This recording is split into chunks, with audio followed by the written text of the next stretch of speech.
Man takes weekend cottage trip, let the story commence.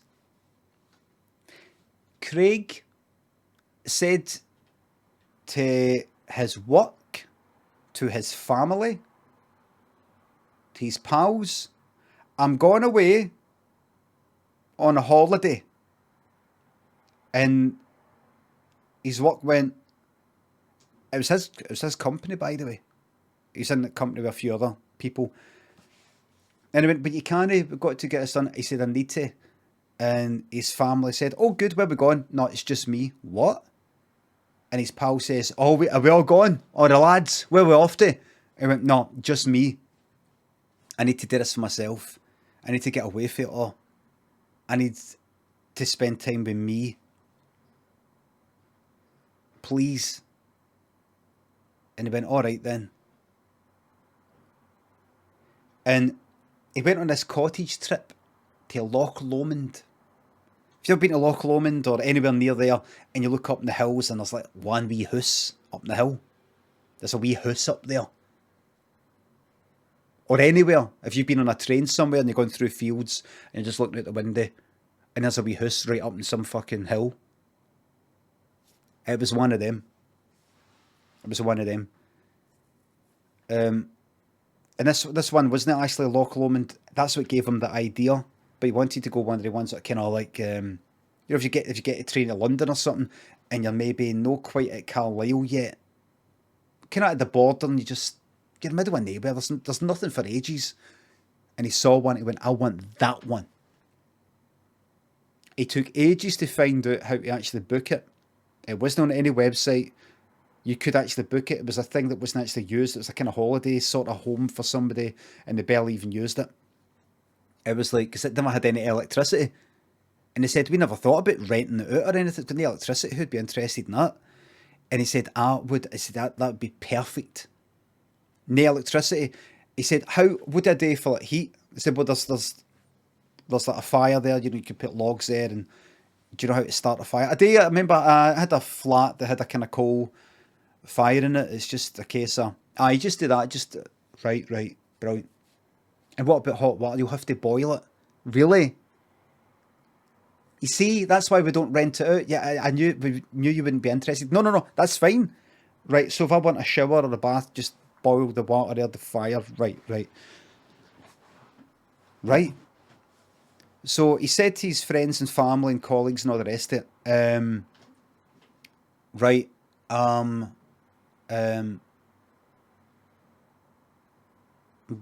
going to be off the radar for about a week. A week? But what if it's an emergency?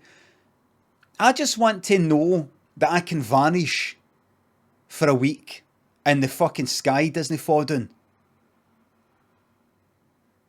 Can I do that? Because I'll tell you something, and this is what he said to them all. He says, I'm not going to mince my words here.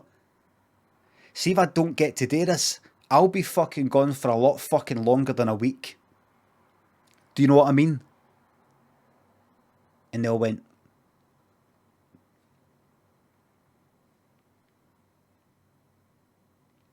So he went away. First day he got there. First night,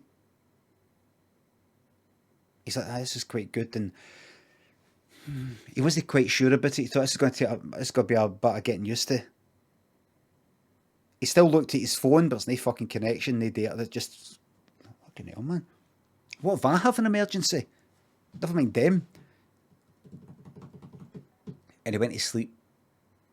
Next day, he got up and chopped some wood.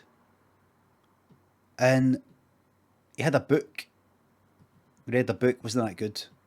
Put it down. And he just sort of sat there looking at like that.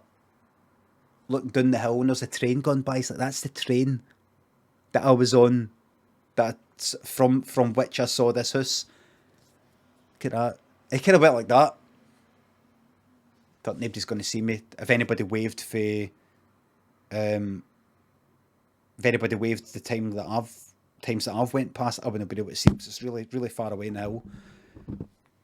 And as he was looking down that direction, he saw three wee guys, kind of with cagoules on and like fishing rods and it. And one of them waved at him, thinking that he was waving to them. But he just kind of put his arm down and sort of turned away and went into the house. And he went into the house and he looked out the window and he saw the three wee guys walking up the hill, kind of straight towards the house. They were going like perpendicular. They were going like away. They were going like they basically turned right angles to go towards his house. That was the way they were walking. He looked out the window. He was kind of a wee bit back for the window to begin with, and he went up to the window, and one of them went like that. They're still quite far away, but they went like that. And they walked the direction they were going before. They walked away. And the fuck is that? Were they going to come in or something with it? What's that? He just didn't want to be there anymore. He checked his phone again. No emergency calls only. Fuck all. Nothing. He's like, here, get that fucking axe. He went out to get the axe, so he's chopping the wood, and he got it. He looked about for the three wee guys to see if they could see that he had an axe, but they weren't there. He went back in the house and he's like... And he went back out and he just had a wee look about up a hill.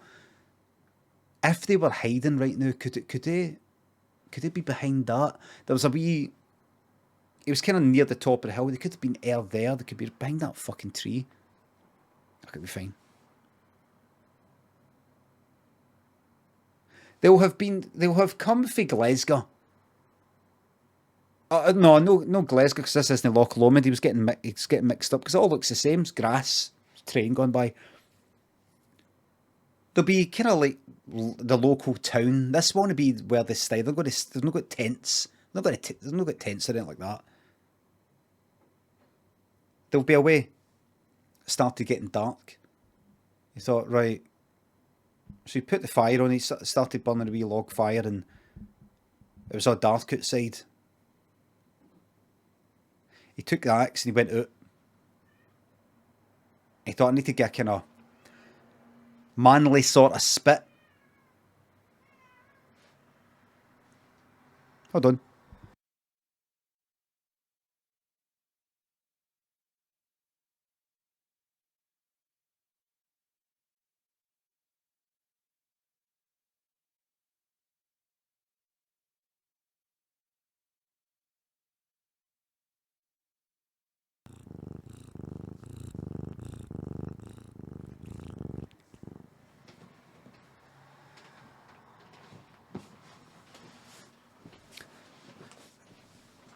She was out, that's her in now.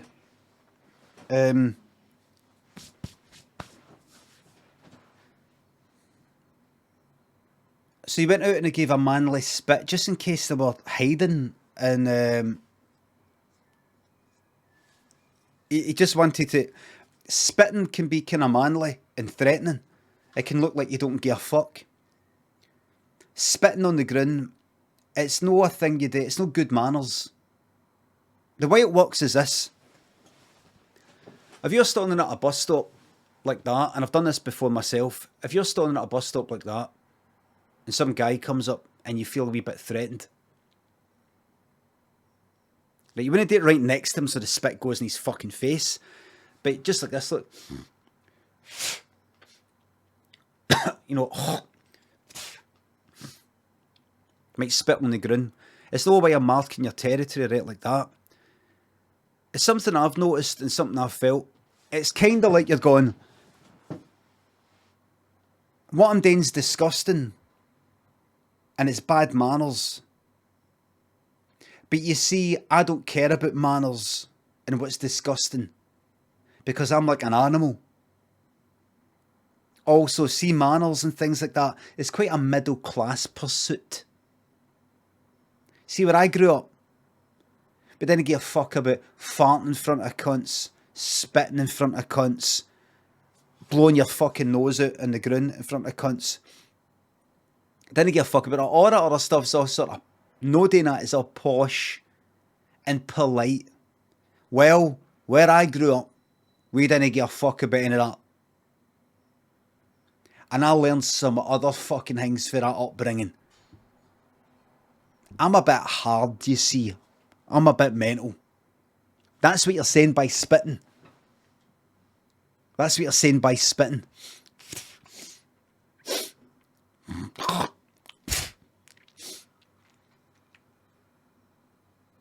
You don't live on the plane of manners. So the other guy might possibly think, he's maybe not to be fucked with. He's maybe not to be fucked with. That was Craig's thinking anyway. So he did that spit just to show he was a bit rough.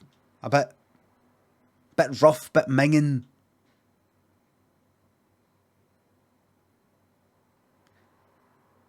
But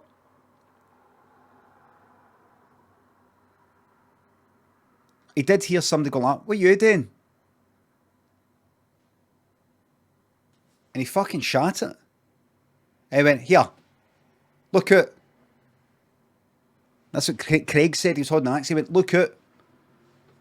Second he said it, didn't know what he meant by that.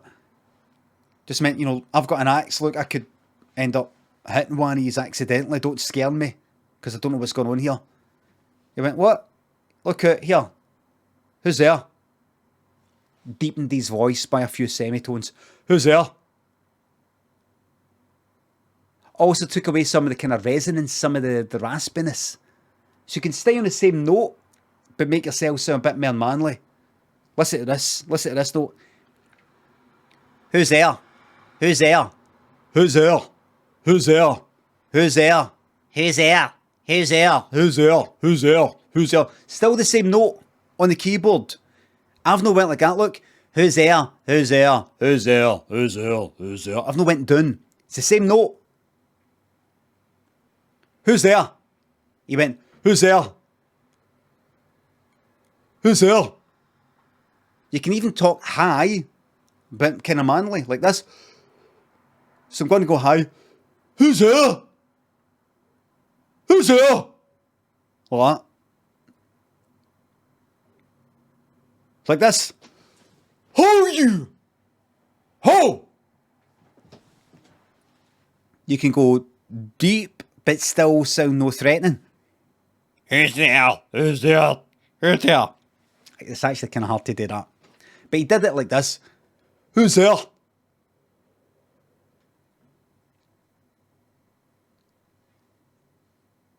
Silence. Come on out, boys. I saw you today. What's going on?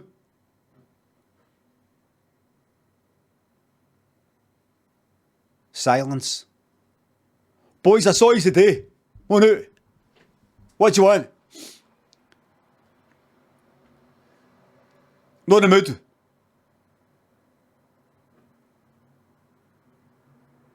Not in the fucking mood for this, boys. That's it. Talk about them like they're just a minor irritation.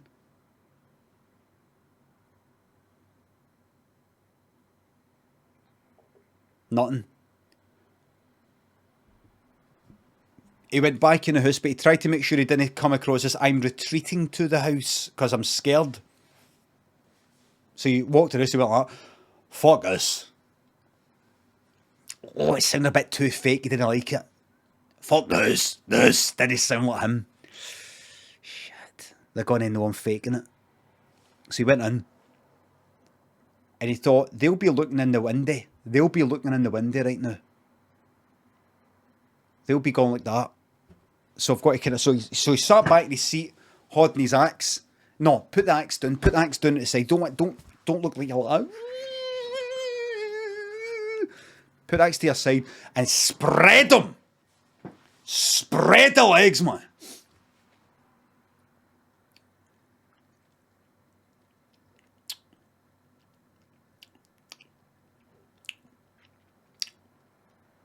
He needs to spread the legs because his balls are so big, because they hold so much semen, and that's where all the testosterone is. His balls are too big. He's got so much testosterone, his body's pushed him into the fucking semen. Pushed him in. So he's like that. Legs like that.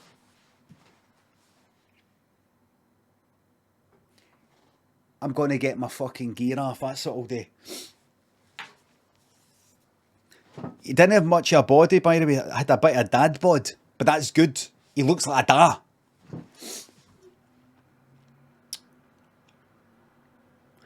Because see, if he was too buff, he would look like he goes to the gym all the time.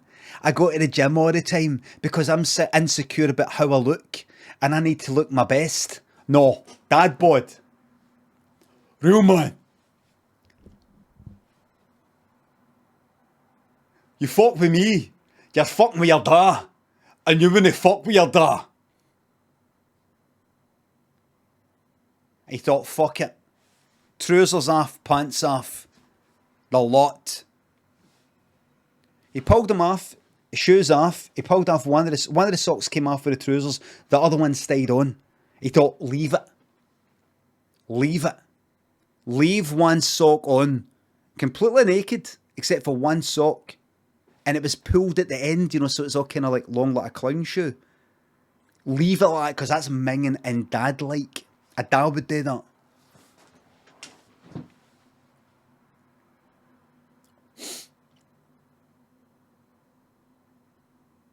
He needed a shite, and he thought, there's shite right here. Because they'll be looking in. Show them you don't give a fuck. Show them you're a fucking madman. So he just went like that.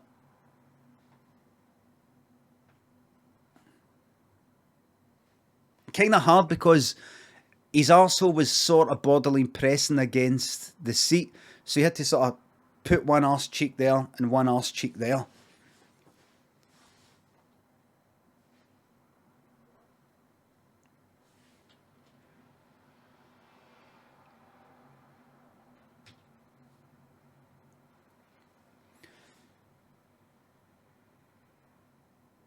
And then it went kind of, it was one of these sort of ones that sort of got blown out a bit yet.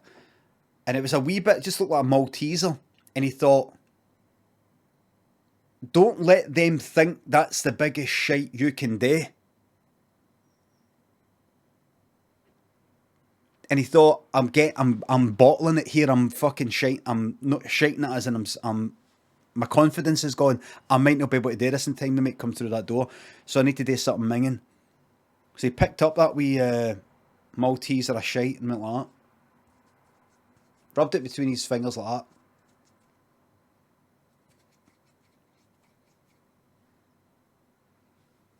And rubbed it on his fist like that.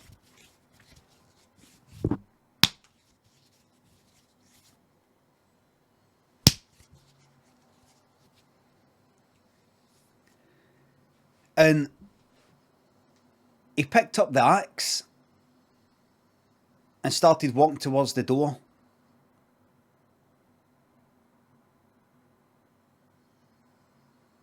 And he looked to the left, there was nobody there. He looked to the right. And outside the window, there was a beam of light coming out for the window, kind of glow. And they're lying there with three wee guys. To begin with, he thought, are they trying to hide? If they ducked down, did they know he's opened the fucking door? He went, you can get up, boys, get to fuck. I can see yous. They didn't get up. And he went out at them. Well, get fucking up, boys. Get to fuck. They didn't get up. And he turned one of them around. And they were like this. The face was like this. He looked at the other one. And the third one was like that. They had died of fright. It worked.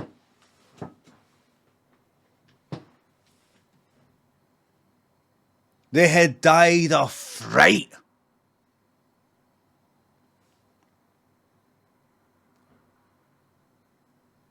And you know what he did? He put they wee fucking bastards on the fucking fire. And it kept the place going for a fucking week. Nobody knew. Nobody cared. And when he got back, he felt fucking brand new, raring to go. And everybody said that week away, by the way, has really done you wonders. You just seem like up for it. And he went, a fucking day, by the way. A fucking day, by the way. And his wife went like that. Oh my God, you're so manly. And his Wayne's went like that. Dad, we respect you so much. And his colleagues went like that.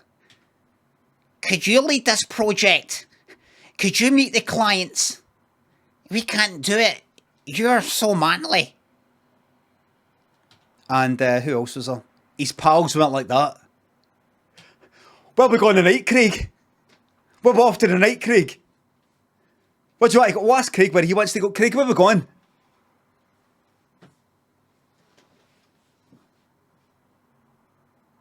The end.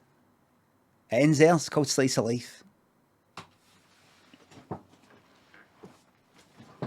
It's a true story. Normally I do improvs, but that was actually a true story. How do I know? Because I'm Craig's pal. And I got him, he got drunk one night and I says, tell us what happened out there. What happened? And he told me the whole lot. So he could have been making it up, but I did look in the papers, the 3 wee guys were missing. That area, kind of near Carlisle. Wee bastards though. It's cool.